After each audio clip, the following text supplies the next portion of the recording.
A criação do Grupo CONSEG, Conselho Comunitário de Segurança, tem por objetivo minimizar a violência entre as pessoas que compõem uma comunidade ou mesmo um grupo de pequeno porte em bairros da cidade de São Paulo. Tem o intuito e o dever de compartilhar as ações de interesse comum, visando amenizar os conflitos que, porventura, possam surgir entre os participantes de uma sociedade formada ou que venha a se desenvolver. Divulga suas ações a quem quer que seja em prol de um lídimo e considerado serviço de utilidade pública, servindo como exemplo. Procure o CONSEG de seu bairro e ajude o país, que necessita desse serviço voluntário e patriótico. Quanto ao nosso amado estado de São Paulo, que está abandonado pelos políticos corruptos e mal intencionados que se utilizam das instituições, visando quiçá a preparação de suas candidaturas futuras para permanecerem no poder e a praticarem ações e atos de natureza duvidosa. Vamos ajudar nosso nobre presidente Bolsonaro a limpar a sujeira deixada pela hegemonia cultural oblíqua e não permitir que falsos intelectuais e a mídia forte façam a lavagem cerebral contra a sociedade brasileira. É um ato de cidadania e patriotismo. Pratiquemos este ato voluntário, vigiando os políticos corruptos que posam frente às câmeras de televisão conhecidas, promovidas por essa maldita imprensa marrom, que visa o retorno dos comunistas ao poder. E creiam, o sentido deles é obscuro. E acrescento, lembrando Eneida, de Virgílio, citado na Divina Comédia de Dante Alighieri, Canto 23, que diz: enfim, nos encontramos no lugar onde verás a gente atormentada que não pôde conservar a luz do bem. Pensem nisto.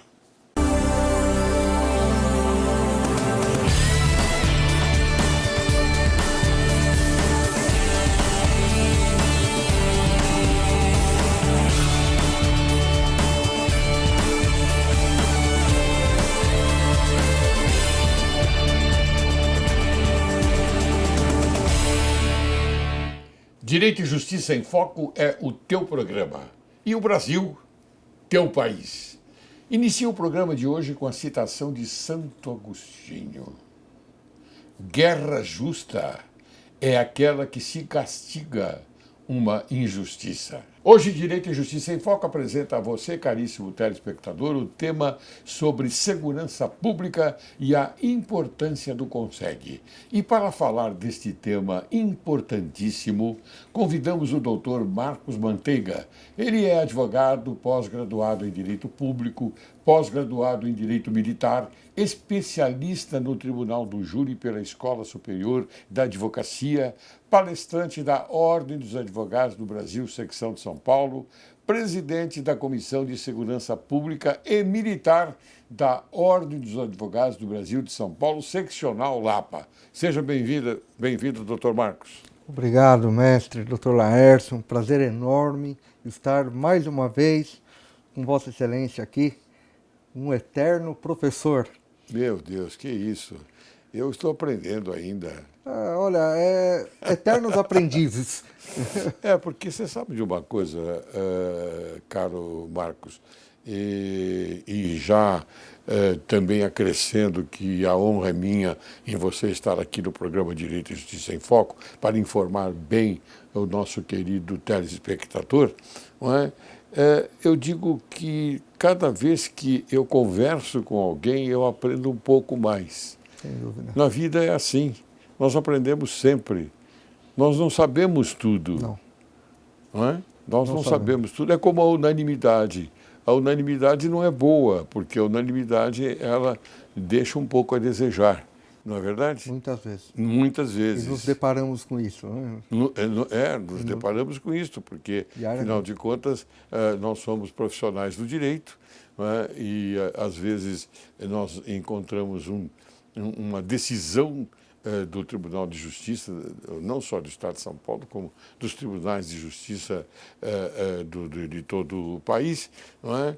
Que determinado caso foi ganho, ou foi feliz, ou não foi ganho por unanimidade.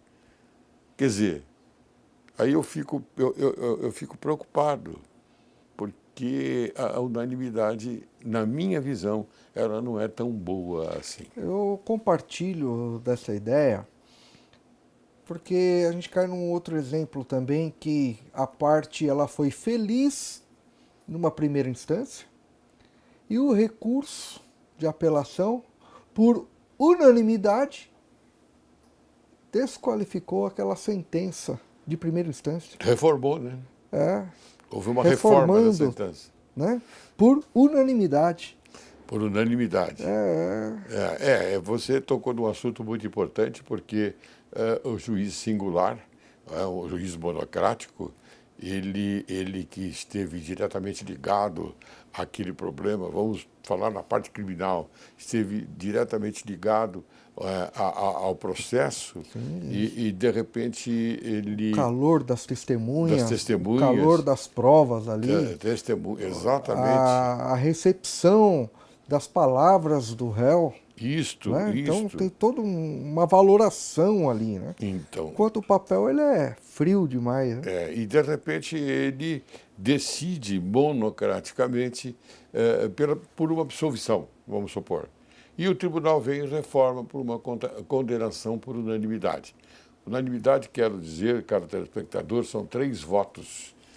3 votos, porque no Tribunal de Justiça, os desembargadores, numa determinada Câmara, existe uma turma julgadora que julga processos, mas são 3 os desembargadores que julgam: o relator, o revisor e chamamos de terceiro juiz. Então, se estes 3 entendem que houve um fato criminoso que deve ser levado em consideração, eles julgam por unanimidade. Mas nós estamos aqui contestando essa unanimidade, já que, em primeiro grau de jurisdição, houve uma absolvição. É isso, doutor? Isso mesmo.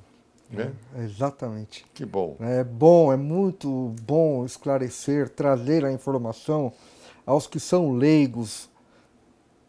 Sim. No sentido que não conhecem a operação do direito, as normas do direito. Que, embora o artigo 3º da Lei de Introdução às Normas Brasileiras diz que ninguém pode se excusar a alegar que desconhece a lei. Que desconhece a lei, exatamente. Ninguém. Né? Temos algumas exceções. Exatamente. Temos ali o índio, sim. Mas não é o índio que tem Hilux, não é o índio que fala no WhatsApp. Não é esse índio. Não é esse índio. Não é esse índio. E o próprio silvícola, né? Exatamente. Aquele... Mas aqui nós aqui comentamos os bastidores de um processo em evidência, vamos dizer assim. Não é verdade? Muito bem. Mas hoje eu quero dar um destaque no programa Direito e Justiça em Foco, porque eu entendo que aquilo que nós vamos conversar é de suma importância e também de suma galhardia para o direito. Hoje vamos falar sobre a segurança pública e a importância do CONSEG. O que significa o CONSEG? Conselho Comunitário de Segurança. Se encaixa perfeitamente à orientação do artigo 144 da Constituição Federal do Brasil, quando diz que a preservação da ordem pública é dever do Estado, também está atrelado ao direito e responsabilidade de todos. O Conselho Comunitário de Segurança surgiu para criar um espaço onde as pessoas podem se reunir e pensar estratégias de enfrentamento dos problemas de segurança, tranquilidade e insalubridade da comunidade, orientados pela filosofia de polícia comunitária. É uma entidade de apoio às polícias estaduais. São grupos de pessoas de uma mesma comunidade que se reúnem para discutir, planejar, analisar e acompanhar as soluções de seus problemas, os quais se refletem na segurança pública. Seu objetivo é estreitar a relação entre comunidade e polícia e também fazer com que estas cooperem entre si. A Secretaria da Segurança Pública tem como representantes em cada CONSEG o comandante da Polícia Militar da área e o delegado de polícia titular do distrito policial. Sua legitimidade tem sido reconhecida pelas várias esferas do governo e por institutos independentes, o que permite afirmar que os CONSEGs representam hoje a mais ampla, sólida, duradoura e bem-sucedida iniciativa de polícia orientada para a comunidade em curso no Brasil. É isso, doutor? Exatamente. Tudo muito bem pontuado e os seus is pingados. Sim, mas agora vem os seus comentários a respeito daquilo que nós colocamos. É de suma importância a participação da comunidade local, daquele determinado bairro, as reuniões mensais dos CONSEGs. Elas são mensais, né? Exato. Cada uma tem um dia da semana. Algumas reuniões são as últimas terças do mês, as outras a primeira segunda do mês, né? Então cada região tem a sua particularidade, tem a sua agenda, e essa informação ela pode ser obtida diretamente com o comandante da companhia da PM ou lá com o delegado titular da delegacia onde mora a pessoa, e ele vai dar o dia exato, a hora do início desta reunião e o local. As reuniões, lembrando que elas são itinerantes. A cada momento ela acontece em um setor daquele bairro. Por quê? Justamente para favorecer, apreciar aqueles que moram um pouco mais distantes de certas localidades ali do bairro, né? A pessoa não tem, às vezes, a mobilidade para atravessar o bairro para participar de uma reunião dessa, né? Então, o CONSEG, ela vai até a comunidade. Quer dizer que o CONSEG é que vai à sociedade. Exato. Não é? Exato. Muito bem, isso é muito E nela, importante. Como bem destacado, participa ali o delegado titular, o comandante de policiamento da área ali, o capitão da companhia, e também o subprefeito daquele bairro, né? E muitas vezes é muito comum também o representante da CET, o representante da Sabesp, né? Porque são inúmeros os problemas do bairro, né? É como a gente falou sobre outras as instituições, né? Exato. E tudo canaliza a segurança. É uma rua esburacada, é um esgoto ao céu aberto, é um posto de saúde. Mas tudo isso é discutido no CONSEG? Tudo isso é discutido dentro do CONSEG, né? E o seu presidente, quando ele recebe a demanda de um morador ali, ele acaba oficiando o órgão responsável e na reunião seguinte ele acaba apresentando a resposta daquela demanda à vida. Sim. Né, para que dê a satisfação para a comunidade. Então, Sim. o CONSEG ele tem uma força muito grande. E recentemente foi aprovada aqui a lei na nossa Assembleia Legislativa. Sim. De instalação de câmeras comunitárias. Olha que maravilha. E essas câmeras, elas são doadas à comunidade. São empresas parceiras que acabam doando e A companhia da PM acaba tendo acesso a essas imagens das ruas daquele bairro, onde muitas vezes acaba assistindo um flagrante ali e Sim. agilizando o trabalho policial, Sim. aumentando ainda mais a segurança do bairro. Muito bem, eu não quero colocar lenha na fogueira não, viu, doutor Não Marcos? estamos aqui Não para quero isso. colocar lenha na fogueira. Mas por que a gente vê nos bairros, não é? Em alguns bairros que a gente transita, buracos na rua, mas não buracos que, afinal de contas, são arrumados de uma semana para outra ou de um mês para o outro. Não, eles ficam ali ad eterno, vamos aplicar esse termo em latim.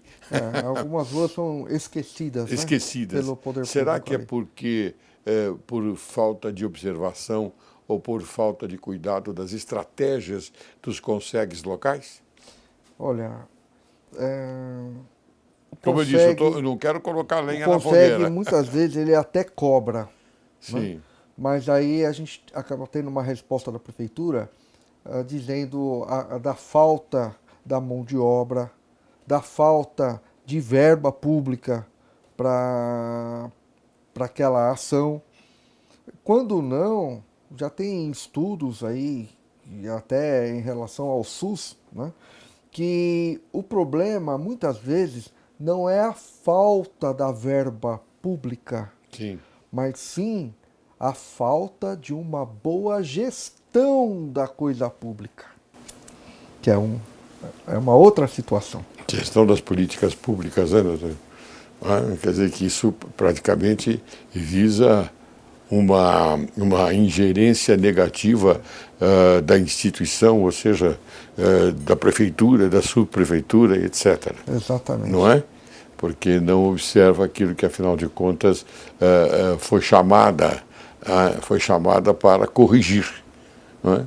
Para corrigir aquele defeito que, afinal de contas, foi encontrado e foi discutido no Conseg. Foi discutido, não consegue. Não é? Mas como o Conseg ele é uma vitrine, né, as autoridades entendem que é uma espécie de balcão de pedidos. Sim.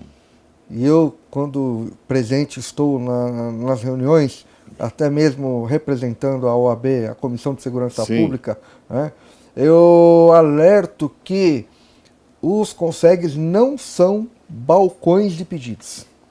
Com a escassez de funcionários para cumprir com a fiscalização, os participantes dos Consegues, quais são?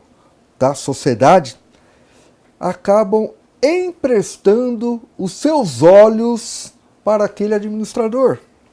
Porque se aquele administrador naquela rua não passa e não vê os buracos, o munícipe, a sociedade está ali alertando a ele para que ele corrija aquela situação. Claro. Já que ele não vai até lá, né, a Certo. sociedade vai até ele. Já que Maomé não vai à montanha, a montanha vai a Maomé. Exato. É isso. Muito bem, doutor, muito bem explicado. Estou maravilhado com sua explicação e também isto significa dar uma informação correta ao nosso telespectador, que representa que é a sociedade brasileira. Que a sociedade brasileira ela tem uma carência muito grande dessas informações, como o senhor está colocando aqui. Por isso que eu fiz questão de abordar esse tema que eu achei importante, porque eu tenho até uma pergunta específica mais tarde sobre isso, porque eu entendo que os conseguem diminuir a violência urbana. Modéstia à parte, eu entendo isto. Eles conseguem, se eles até hoje não pensaram nisso, que passem a pensar daqui por diante. Exato. Não é? Porque e é muito importante essa colocação, porque tem pessoas que têm medo de relatar um problema, especialmente na área da segurança pública. Sim. Qual é o medo dela? A repreensão. Às vezes está ocorrendo um crime. A repreensão ou a retaliação. Ela tem medo dessa retaliação. Mas é importante até mesmo aproveitar aqui o seu valoroso canal, de que existe o provimento número 32 da Corregedoria Geral de Justiça, que protege as informações do denunciante. Então, se a pessoa está visualizando ali um crime, ela pode comparecer numa delegacia de polícia e relatar o que está acontecendo ali, onde o nome dela, os dados dela de endereços, telefones e todas as qualificações dela são protegidos e colocados numa pasta, um arquivo à parte, onde nem mesmo o denunciado e nem o seu advogado tem acesso àquelas informações. Fica mais ou menos uma... uma proteção. Uma proteção. Inclusive um procedimento anônimo, né? Exatamente. Ele passa a ser um procedimento anônimo. E tem também o Disque Denúncia. É o Disque Denúncia. O Disque Denúncia, se a pessoa não tem essa coragem de ir até o distrito policial e pedir a proteção do provimento 32, isso serve, esse provimento 32 serve apenas para as testemunhas e não vítimas. Sim. Tá? Deixar bem claro isso daí. Porque o réu, ele tem direito de saber quem o acusa. Claro. Senão, como ele vai se defender? Claro. Né? Claro. Agora, aquele que está vendo um crime, ele não é vítima. Ele vai na condição de testemunha. E aí cabe essa proteção à testemunha do provimento 32.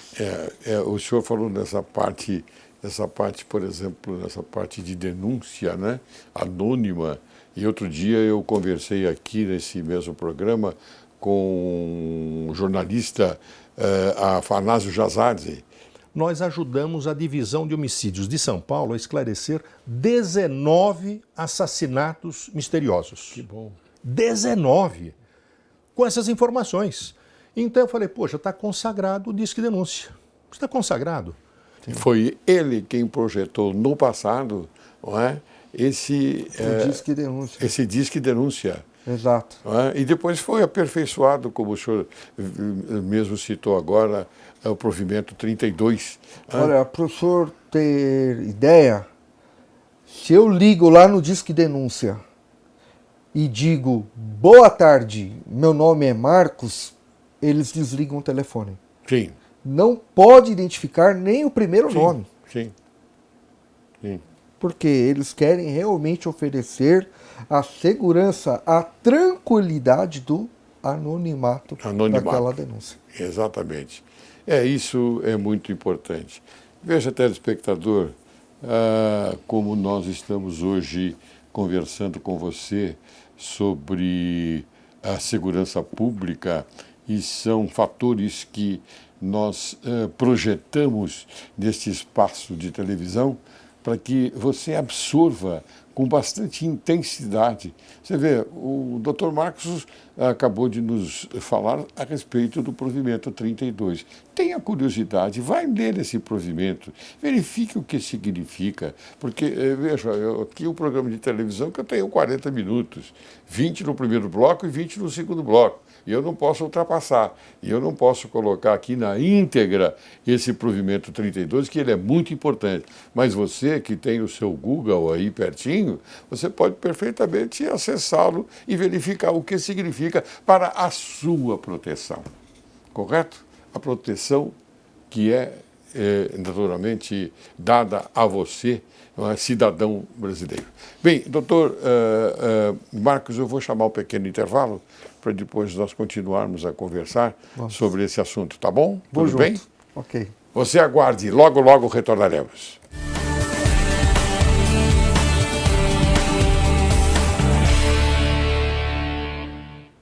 Olá, hoje irei falar sobre o respeito. Muitos pais acreditam que é impossível ganhar o respeito de uma criança, mas isso não é verdade.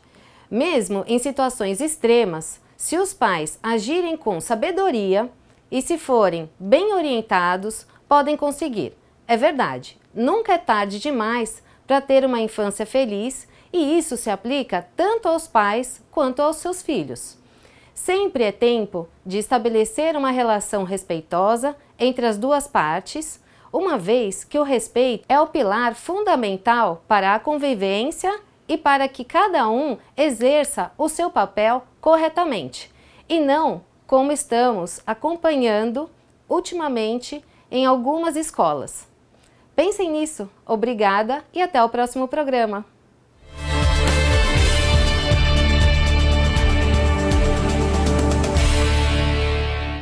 Retornamos. Hoje, tendo a satisfação de conversar com esse excelente advogado, Dr.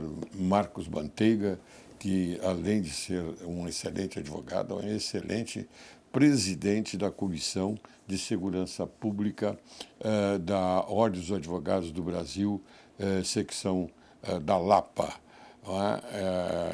E nós vamos continuar a conversar sobre esse tema que achamos de suma importância, como já foi dito anteriormente no primeiro bloco. Doutor Manteiga, eu queria saber o seguinte: o controle judicial da segurança pública significa apresentar eficiência na prevenção e repressão ao crime? O controle é essencial, é primordial, né? Nós temos aí alguns casos de que leis que devem ser criadas e não são criadas, né? Aí vem a provocação ao Poder Judiciário e ele determina para que se cumpra a elaboração daquela lei, né? E também temos nos casos aí, que nem recentemente a rebelião de presos lá em Manaus. A intervenção judiciária, ela pode chegar ali e bloquear o acesso de novos presos, né? Ou até mesmo interditar aquela prisão. Uma decisão. Né? Ela tem todo esse poder, é essencial. Sim, muito bem. O senhor é presidente, então, dessa comissão, né? E essa presidência lhe toma muito tempo, doutor, além da sua advocacia? Olha, como ela está diretamente ligada ao meu exercício profissional, sim, né, a gente acaba conciliando a atividade profissional com o encargo recebido. Sim. Né? Então, lógico, isso daí aumenta os meus contatos com as autoridades locais. Sim, uma aproximação, né? Uma aproximação maior. E a gente também para melhorar, inclusive, e também dar um atendimento melhor àquilo que, afinal de contas, o senhor está atendendo. Sim, né? Porque é uma via de mão dupla. Com mais celeridade. Com uma via de mão dupla. Né? Sim. Eu tanto tenho pedidos, como eu também recebo pedidos dessas autoridades. Né? Então, a comissão ela está para ajudar a quem dela precisar. Né? Então, eu ajudo não só o solicitante da comunidade, mas também a própria autoridade. Às vezes ela tem uma certa dificuldade, ela precisa ali de uma força, né? Sim. Até mesmo dos contatos, como, por exemplo, algum problema na porta do fórum ali, e em relação à CET, olha, já oficiamos a CET, mas está demorando. E a gente tem esse canal junto com a CET também, que faz parte da questão da segurança, né? E a gente tenta conversar ali com os amigos, né? Se comunica e diz, olha, fulano, está acontecendo isso. Vai lá e dá uma atenção, vamos, né? Que bom, resolver isso é muito bom. Daí. A gente funciona também como um canal de comunicação. Isso, muito bem. E, doutor, e a segurança pública significa uma política pública que deve ser planejada e implementada? Sem sombra de dúvida. A segurança pública ela tem que ser planejada, ela tem que ser implementada. Veja aí as criações, né, dos CONSEGs, e agora com as câmeras de vigilância comunitária também é através do CONSEG que tem esse trabalho e com isso a gente vai aprimorando. Sim, claro. Né? A gente vai se ajustando. Muito importante também o orçamento municipal, Sim. estadual e federal destacado à área da segurança pública. Muito bem colocado. Eu até vou me prolongar um pouquinho mais sobre esse assunto, não é? A política pública, não é? Significa, então, um poder-dever a cargo exclusivamente do Estado? Não. Não? Não. Então, não é um poder-dever? Não é um poder-dever exclusivo dele. Ah, bom. Né? A sociedade também tem A sua participação. A sua participação. Claro. Né? Porque, conforme bem lembrado pelo doutor, o artigo 144 da Constituição Federal, ele diz que é um dever do Estado, né? É uma obrigação do Estado e um dever de todos também. Sim. Né? Então, quando a gente fala em segurança, a gente passeia ali pela Constituição Federal, o caput do artigo 5º, segurança é uma palavra também, que vem ali no caput, né? Que é um direito de todos ali. Né? Aí a gente passeia mais adiante, lá no artigo 6º, lá dos direitos sociais, a palavra segurança está lá gravada novamente. Né? Certo. E também lá no artigo 144, de novo, a gente vê repetir a palavra segurança. O artigo 5º ele é muito importante porque ele trata da inviolabilidade, né, dos direitos do cidadão brasileiro. Não é? A inviolabilidade desses direitos está bem acentuada nesse artigo 5º, que você deve, de vez em quando, como diz o doutor, dar uma passeadinha, não é?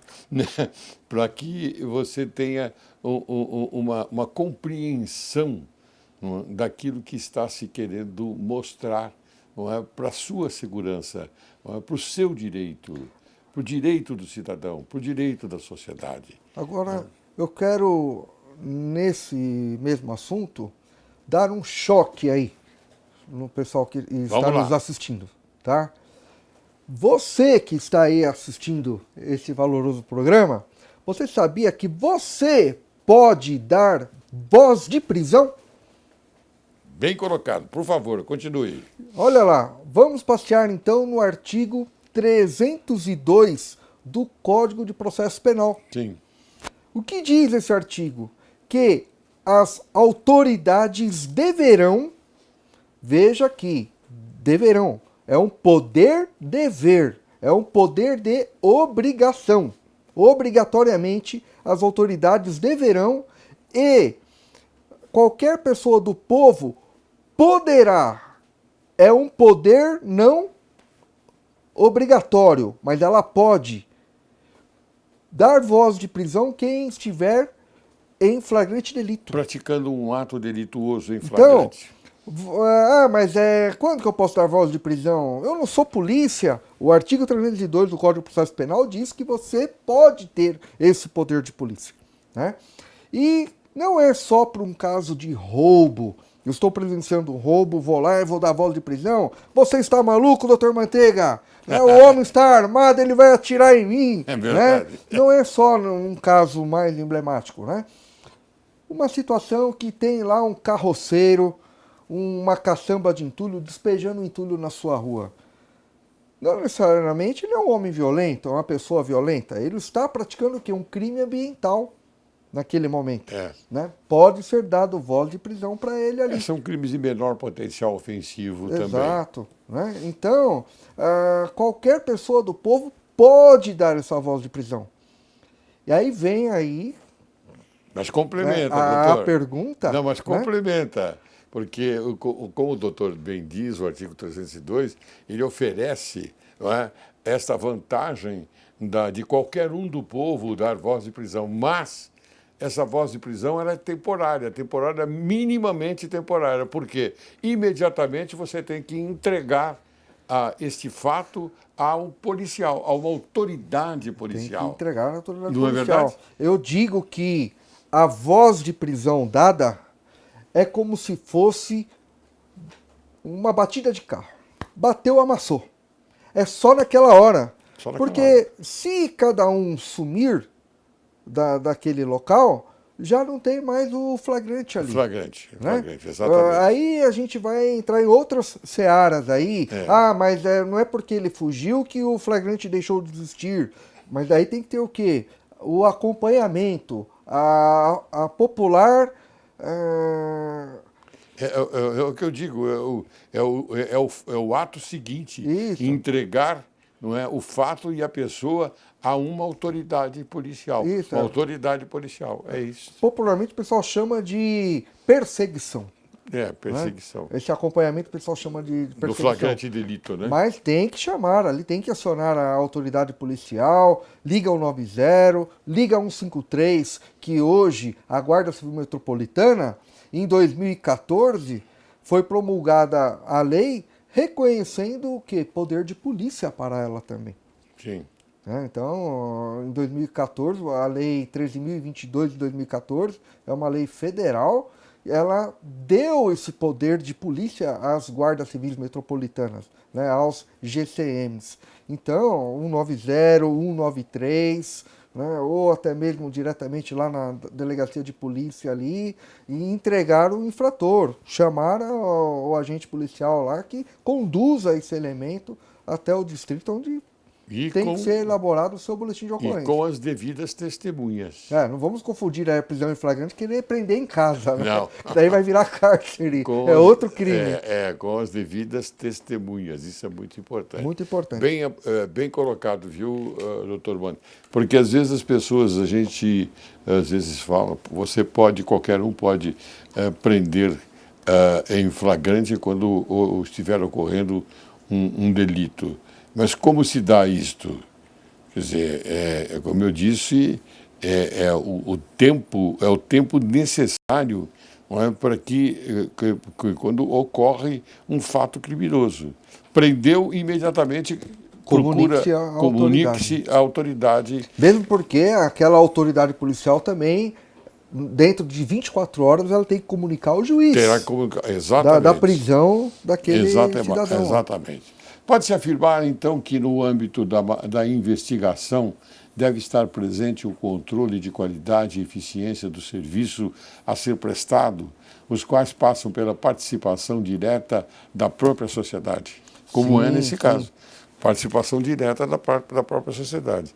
Você prende e aquele fator, prisão, e a pessoa envolvida imediatamente tem que ser comunicada à autoridade. Exatamente. Então é uma participação da sociedade. É uma participação da sociedade. Não é? Nesse caso aí.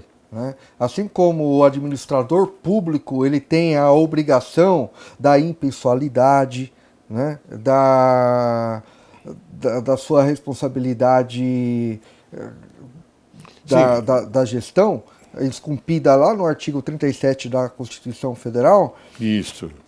Também cabe aí também ao cidadão colaborar, zelar para esse bom funcionamento do serviço público. Então você deve observar bem esses artigos que o nobre advogado Dr. Marcos está citando, muito embora eu vou pedir aqui à produção que coloque no rodapé da imagem, para que você tenha a curiosidade. Não é curiosidade, é um dever seu. É um dever de conhecer a lei. É um dever de conhecer a lei para que você tenha a saudável segurança no momento que você necessita. Doutor, vamos mudar um pouquinho de rumo, vamos aí para um momento de lazer, para o futebol. A violência relacionada às torcidas de futebol. Eu acredito que hoje é uma preocupação muito grande, não é? Ela significa um problema atual e podemos classificá-las nos parâmetros da lei dos crimes praticados sob o entendimento das organizações criminosas, é a pergunta que eu faço. Nós temos aí no Estatuto do Torcedor, ele reconhece a parte penal para torcida organizada tanto aquela devidamente constituída quanto aquela de fato, né? A constituída é aquela que todos já conhecem, por exemplo, aí, se me permite, a Mancha Verde, né? A Independente, a Fiel, enfim, são diversas delas aí, onde elas existem fisicamente, elas existem com um estatuto próprio, ela tem um CNPJ. Sim. E aquelas de fato, aquelas são clandestinas, né? O pessoal se une, se intitulam pertencer a determinada torcida futebolística aí, mas ela não tem uma personalidade jurídica constituída. E são as mais perigosas, né, doutor?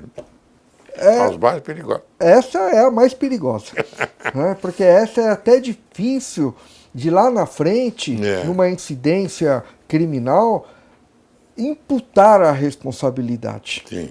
Né? Porque aí você não tem a roupagem daquela agremiação. Sim. Né? Isso é muito perigoso.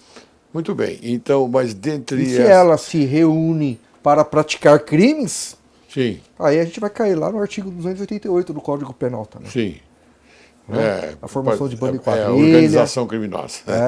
Então, qual é o intuito dela, né? Se ela for fazer badernas, ela está diretamente associada a uma associação criminosa. Muito bem, doutor. Dentre as finalidades de controle, pode-se merecer especial atenção à participação do Ministério Público, como nesse caso do futebol? Ele é o fiscal da lei, né? Perfeito. Ele é o fiscal da lei, né? Não havendo a presença do Ministério Público nesse caso, é nulo qualquer ato ali que aconteça ali, eventualmente uma condenação ali. Eu entendo que é nulo esse ato aí, sem a participação do Ministério Público. Eu me lembro que quando eu, logo que me aposentei, o nosso Tribunal de Justiça fez uma programação no sentido de colocar desembargadores, né, aposentados no estádio de futebol para facilitar aquela transação, facilitar a transação do melhor entendimento de um acordo. O senhor deve estar lembrado dessa parte. Então eu participei muito. Já montava o tribunal ali dentro. Eu tive a felicidade de participar dessas conciliações. Agora, quando o caso era diferente, de violência, aí a coisa tomava um outro rumo. A segurança pública é um dos problemas, então, mais agudos da sociedade atual, doutor? É muito agudo. Né? Nós temos aí a segurança envolvida agora, no caso dessa semana, da escola lá em Carapicuíba. Sim. Os menores ali destruíram a sala de aula, bateram na professora. Bateram na professora, agrediram a professora completamente. Então, nisso já é o quê? O foco do incêndio da segurança pública. Se não houver uma intervenção imediata, como teve agora, né, ali iriam sair ali criminosos, né? Não mais apenas adolescentes e crianças infratoras. Uma divergência do ensino, vamos dizer assim. A professora ensina uma coisa, o aluno diverge daquilo que ela está ensinando, que é o que me causa espécie, porque o aluno está aprendendo. Então, a professora ela tem todo o direito de, ao ensinar, exigir. O professor é o único que não precisa fazer a reverência ao imperador, porque o professor ele tem uma autonomia muito grande. É ele quem ensina como deve ser aquilo que, afinal de contas, o comportamento das pessoas. Bem, e aqui eu entendo que nós deveríamos ter um acompanhamento maior. Não apenas a receber o aluno na sala de aula, mas teria que se acompanhar a família. conhecer as condições sociais dela. Porque apontar o dedo e condenar é fácil. É fácil. Né? Então a gente tem que preservar essas crianças, temos que cuidar dessas crianças ali no seio familiar dela. O que ela está passando? Como ela foi tão violenta, tão agressiva numa sala de aula, ao ponto de não merecer o devido respeito ao professor que estava ali. Agredir o professor. Né? Então ela já veio para a sala de aula com valores distorcidos. Sim. Né? Então Muito a gente bem. tem que ter um outro cuidado ali também. Muito bem. Né? Mais próximo da família, uma assistência social. Né? A gente tem que ter uma assistência do Estado, porque onde o Estado é omisso, assume o crime. A nossa conversa está sendo tão boa, meu querido doutor Manteiga, que eu fico até bastante constrangido em dizer que eu estou terminando o programa. É um constrangimento que me faz mal até, porque eu quero informar bem o telespectador. Eu tenho mais uma pergunta a fazer. Mas olha, não fique constrangido, porque esse seu trabalho é um trabalho de formiguinha. Muito bem. Aos poucos, em doses homeopáticas, né, os seus telespectadores vão sim, conhecer claro. cada vez mais, Isso. né, a natureza do direito Claro, e das informações. Doutor, rapidamente, o CONSEG é um instrumento institucional que pode gerar um novo índice para minimizar a violência doméstica, bem como recomendada a violência urbana? Sim, hoje o tópico violência doméstica é um tópico muito em alta, muito em evidência, e o CONSEG é um canal para isso também. Né? Porque a comunidade, quando ela vai lá participar, ela não tem só o problema da rua dela, do bairro dela. Às vezes ela tem um problema em casa. Sim. E ela não sabe por onde se socorrer. E ali temos lá o presidente, o vice-presidente do CONSEG, temos os seus membros ali, onde tem a própria autoridade como membro ali, um delegado de polícia ali.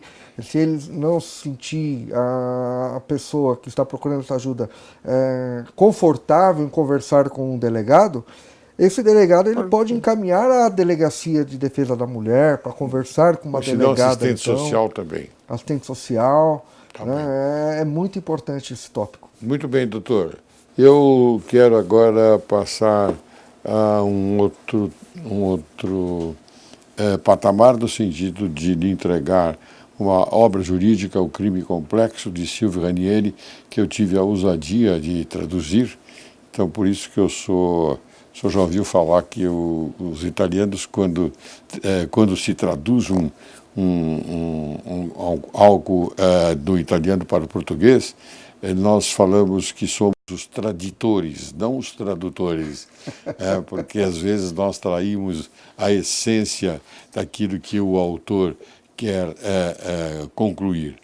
E eu passo então às suas mãos, agradeço a sua presença, e esse O Crime Complexo, ele foi a Quartier Latin quem deu a satisfação e o prazer de colocar o tema na sociedade. Então a gente passa para o senhor esse livro. Walter, muitíssimo obrigado. É um presente maravilhoso que eu estou recebendo aqui. Faço questão aqui de exibir a capa do trabalho, né? Ainda mais vindo das mãos, né, do nosso tradutor. O senhor é muito gentil, doutor. E tenho certeza que sairei daqui com mais um aprendizado para o meu próprio aperfeiçoamento. E na medida que puder compartilhar isso com as demais pessoas, para mim eu ficarei muito grato. O senhor tem a certeza que hoje nós aprendemos muito com o senhor? Eu digo nós, quer dizer, eu e mais a sociedade brasileira. Tenha certeza disso. Porque o senhor trouxe aqui um assunto de suma galhardia suma cada dia no sentido de que as pessoas não estão acostumadas a ouvir o que significa um consegue. Eu acredito que a gente quebrou um pouco do protocolo, saindo um pouco do formalismo do direito, Sim, claro, né? Que é nós muito conversamos. técnico. O direito ele é muito pesado até. Nós conversamos, né? aqui. Então, a gente veio trazer a rotina das pessoas. Estas brilhantes palavras, então, significam as suas considerações finais?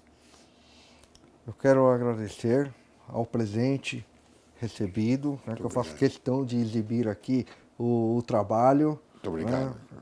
Mais uma vez, eu vou sair daqui aprendendo. Né? Quero agradecer também de poder compartilhar com seus telespectadores, né? Essa maravilhosa conversa que tivemos aqui, basicamente que informal, né? Deixando um pouco o lado técnico da coisa para que possamos trazer a informação segura. Segura da segurança pública. É isso mesmo. Né? Muito bem, doutor. Eu fico muito grato pela sua atenção e eu vou encerrar o programa. Correto? O senhor me permite? Lamentavelmente, eu vou encerrar o programa. Lamentavelmente, eu vou permiti-lo. Encerro o programa de hoje com as sábias palavras de Jean-Marie de La Bruyère. O honesto não jura, contenta-se com dizer. É assim ou não é? O caráter é o juramento. Quero mais uma vez agradecer a presença do Dr. Marcos Mantega, que muito honrou o programa Direito e Justiça em Foco e que esclareceu à sociedade brasileira a significância e o comportamento do Conselho Comunitário de Segurança, indicando como autêntica colaboração a Secretaria de Segurança Pública.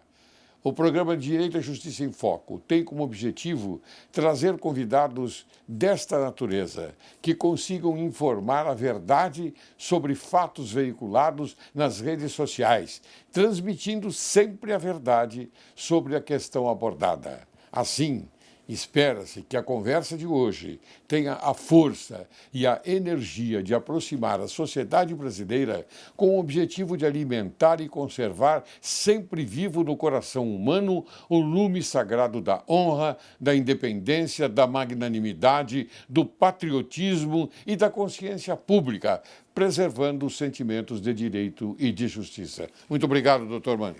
Obrigado, senhor.